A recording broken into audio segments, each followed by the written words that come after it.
Solennel, imprégné, pour Florentin, 30 ans, c'est une nouvelle vie qui débute ce matin. Hier, lors d'une messe organisée à la cathédrale d'Arras, il a été ordonné prêtre. On se sent un peu différent ce matin ? Alors, extérieurement, apparemment, non, mais ça fait tout bizarre de dire ce matin quand je me suis levé, ça y est, je suis prêtre. Et pourtant, il aurait pu mener une toute autre vie. Après le bac, Florentin a étudié pendant 5 ans dans une école de commerce. C'est lors d'un voyage aux Philippines que tout va changer, lorsqu'il découvre une nouvelle communauté religieuse, Notre-Dame de Vie. Aux Philippines, j'ai eu beaucoup de temps à la fois pour prier, mais aussi pour être engagé dans différentes associations humanitaires.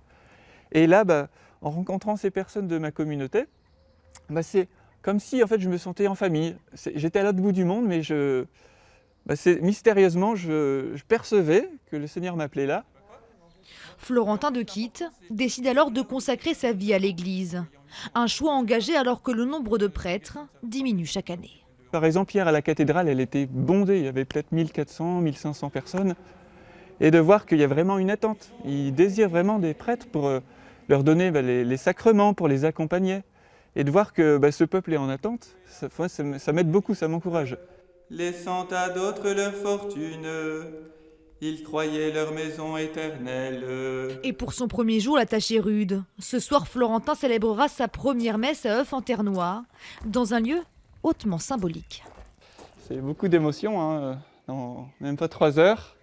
J'allais à la messe ici quand j'étais petit, et puis voilà, maintenant c'est à mon tour de célébrer la messe. Une messe devant sa famille, la première d'une longue série, le début d'une autre vie. Au long de son chemin sur la terre,